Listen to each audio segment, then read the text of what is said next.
have our morning conversation. Now, there's something that aired early on this week, and it's turning out to be a Pandora's box. Because now everyone's creeping out of the woodwork. And it has all got to do with that expose by the BBC about sex for work on Kenya's tea farms. I remember watching it and I was thinking, what the hell? Kelvin Akula, you're the one who told me, what's this thing? It's currently going on KTN. Turns out that women are asked for sex, for jobs, everywhere.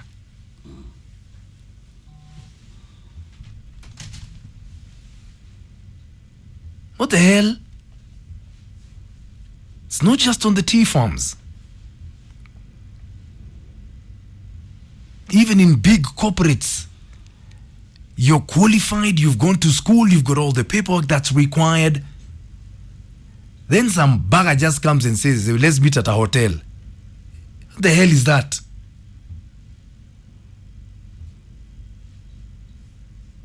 Has that happened to you, ladies?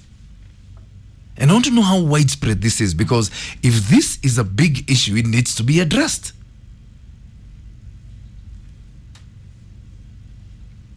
Have you ever climbed the corporate ladder horizontally? That's the question I want to ask ladies this morning.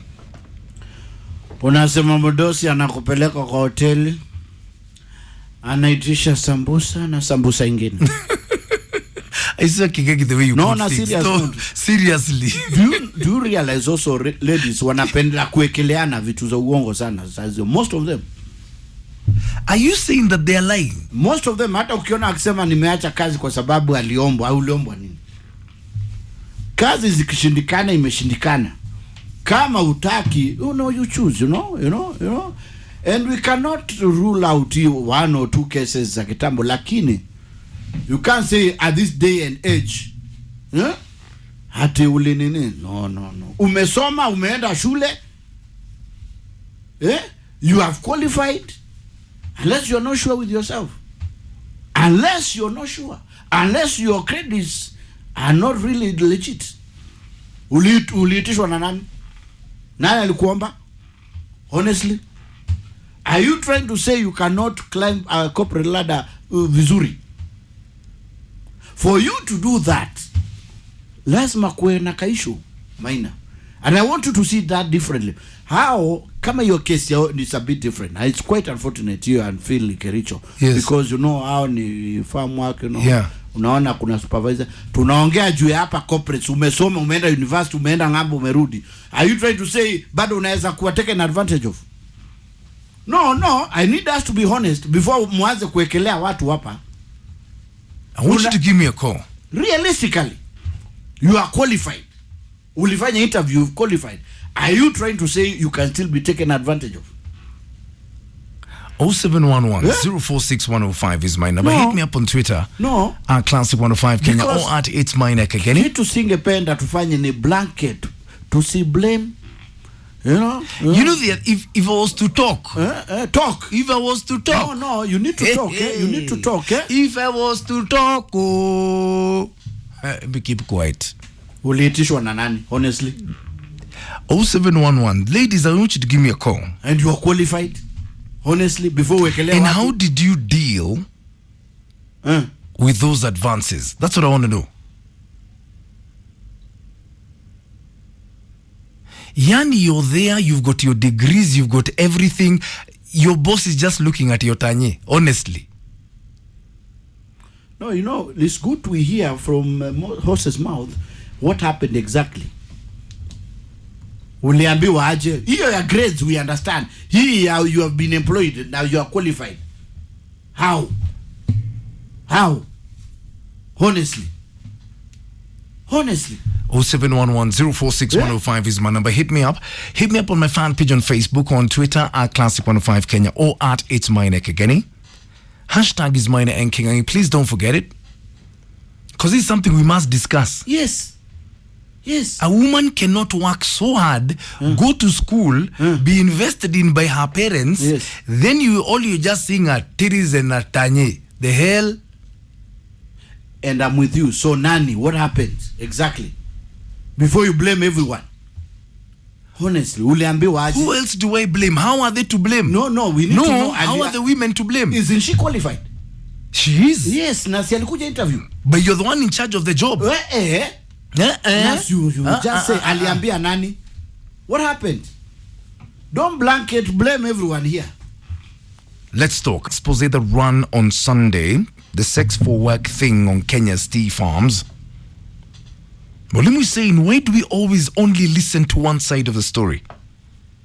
Timothy Muthama KE, good morning, saying men will not admit it, but we are also sexually harassed in most organizations. By who? Timothy?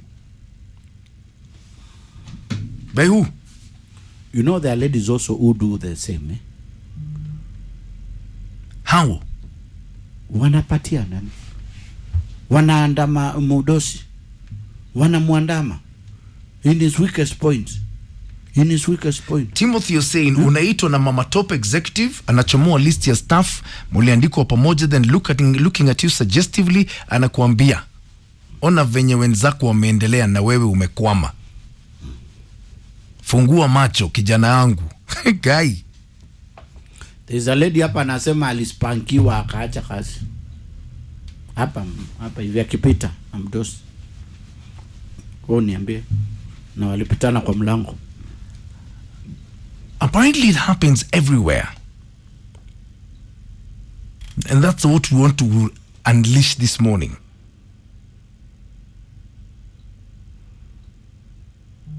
Has it happened to you? What happened? Ferdinand Mwiti is saying, man, the truth is, it's not even the bosses who hit on these women. It's the other way around. These women seduce the boss with everything. And they even tell their friends, watch me go up. What do you mean?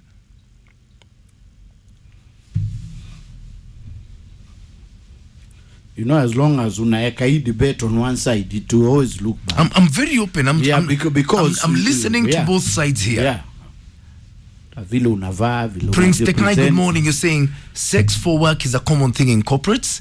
There's absolutely nothing wrong with their CVs, but mkono mtupu haulambui kiangai. And it's also unfortunate. Young men are also undergoing the same. Bwana unavaaje ukienda kwa boss? Ni nini hii? Are we just seeing it from one lens? Hiyo ya feel inaeleweka because you know the situation huko chini. Mtu wako chini, mwingine we are talking about corporates here. Umesoma. Are we seeing it and blanketing blame on a certain type of people? Yes. And that's the question I'm asking this morning. In the office. Hello. Morning, Maina. Yes. I want to comment on today's topic. Karibu sana. Kingangi, until he gets to experience sexual harassment, Yeah. that is when he will understand it. But what happened? I was working at a corporate institution Yeah. for 7 years. Yeah.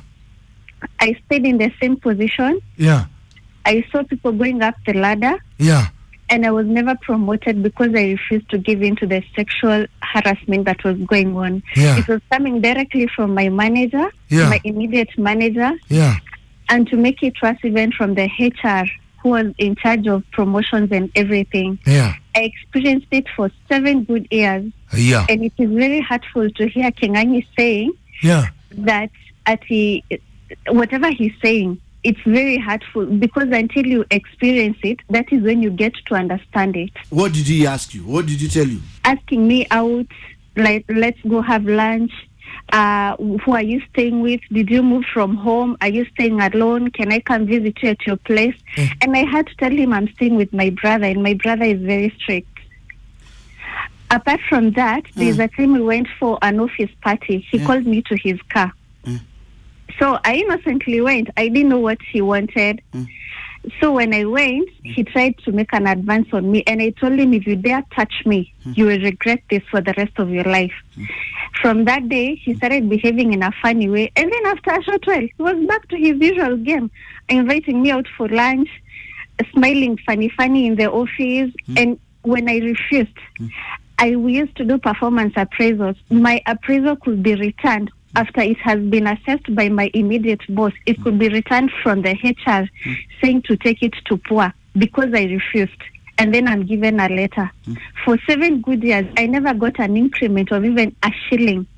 And it was even more hurtful when you could see people who are coming and getting promoted to other levels, and you're still at the same position because you refuse to sleep with those people. It is very hurtful when Kingangi says that we are at him to, like you're not thinking. It is very hurtful. Until you get to experience it, that is when you know what happens. Okay. So you left that job? Yeah. Funny, what happened, they brought about restructuring for the organization. So it came as an opportunity for them to settle scores. So people like me who refused to sleep with them, we were kicked out. Okay. But I left with my dignity. And I'm telling you, the people who slept with them, they were also kicked out. So what did they gain? A few coins, then later on, they were kicked out. Thank you.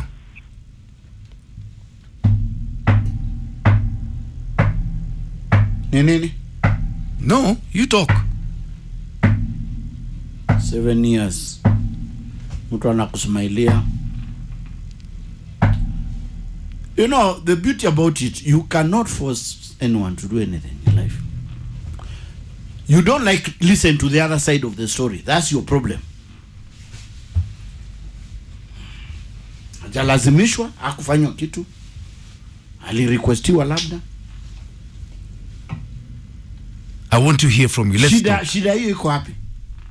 Shida iko wapi hapo? Si alikataa. Na ikaisha hivyo. Why don't we talk to wale walipeana na iliendaje? How did it end up? What's your story? Sexual harassment at work. How does it work? Now that's the question I'm asking this morning. Because the expose on Sunday was just crazy. Gishoro Rain, you're saying sex for work is the easiest barter trade, mostly used in workplaces. Surrendering to demands of sex in workplaces includes promotions and also an ingredient in many social and economic activities within workplaces. So, are we only looking at it from one lens, like Mwalimu is saying? Mwalimu is saying, I am so biased, so let me remove myself from this discussion. You tell me. And you know what tomorrow I will need us to talk about? Women who decide to bring down empires. Mpaka an entire ministry. Kanisa, mtumishi anaangushwa kabisa. Kabisa. And we need to be honest. They target Mudosi hivi unaona huyu. Na wanamumaliza. Kabisa. Kabisa. We need to talk about that.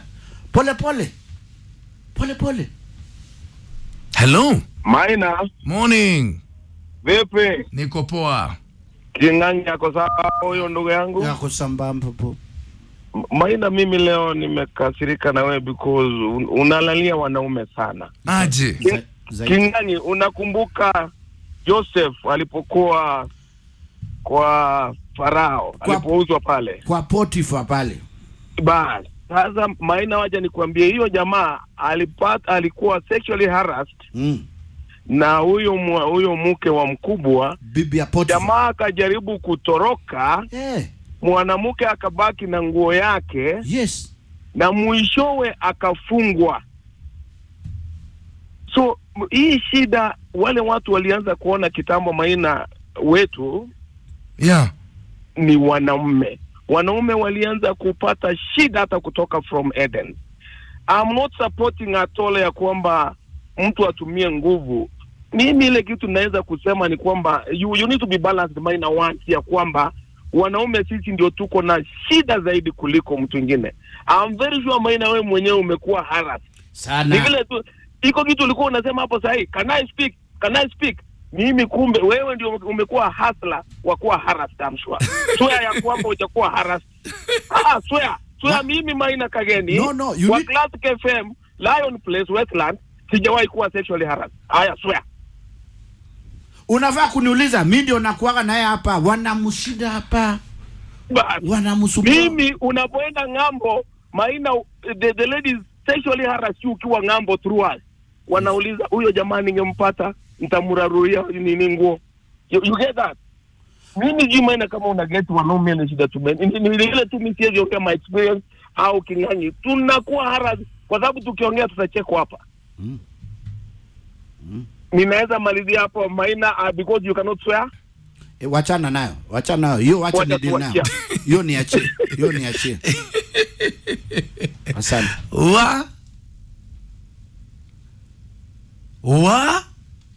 Kwa nini uoni wale ambao if she focuses on you she'll get you? Why aren't you looking at that way? And we're talking about corporate. Watch hii ya kutake advantage, which is very wrong, and we are against. The one she has decided ni wewe, and you've seen it. Madam Boss. Don't force me. Don't make me mention. Don't mention. Don't push me there. Don't take me there. Don't push me that direction. Wale wakitarget huyu mdosi, unajua for sure something's gonna kill a man. Something's gonna kill a man. A man is going down. Okay, listen, how to find a word? God, this whole thing has taken a whole new, different direction. Sexual abuse in the workplace. What is the real story? Morning to you, Koi Nange. Hope you're well. How to find a word? Hello. Good morning, Maina. Morning. Every step you make has got a consequences. And I am still waiting for any caller lady who will call Classic 105 and say, mimi niliwacha kazi kwa sababu boss alikuwa anataka kunibeba kwa gari yake nikakataa. Mimi niliwacha kazi kwa sababu boss alikuwa anani-invite kwa lunch. Yes. Nikakataa. Unasikia tu story ya kwamba the boss invited me for lunch, Yeah. mimi walienda. Boss alikuwa ananipatia lift. Yeah. Mimi ngalikubali. Yeah. So the steps alianza ku make ililikuwa hizo consequences, na every time aina wanampatia lift ama na kwa offered lunch. Yeah. Lazima jua kwamba kuna wakati ataambiwa a face the ceiling board. Let me tell you something, Maina. Yes. Kwa nini wewe unataka vitu za bure? Even God himself aliumba chakula kila kitu na akatuonesha, lakini akatuambia in order for you to get this you have to sweat for it. Yes. Are we not working kwa vitu yenye Mungu ndiye aliumba? Kama ni matunda lazima you sweat ndio upate. We are still working for them. Mbona wewe unataka za bure? Mbona wewe unataka za bure? That is a very interesting question. Yeah. So alafu, you know, Maina, when you are employed in a company, kama sasa Classic 105 or whatever, the qualification yenye likupeleka pale and your effort will guarantee you the next step. Yes. Unaona? You are employed, we're there with a certificate. You are 5 people with a certificate. Unaona? The 4 of them, all 3 of them worked hard. Move from that certificate to another level. Sasa wamefanya nini? Wamekuwa promoted ama wameongezewa mshahara. Wewe kazi mzuri ulikuwa unafanya pale ni kufanya makeup, lipstick na kuvaa nguo, instead of using your brain, then wewe unawacha you let your body do the talking for you. What do you expect? You start complaining. Unaona? So every step that these women make, our ladies make, especially mkianza pale college, wewe na college wenzako wanasoma, badala wewe usome, wewe kazi yako ni kumeka lipstick na kusmile na lecturers. What do you expect? Hiyo ndio imekufuata mpaka kazini. Have a good day. Thank you.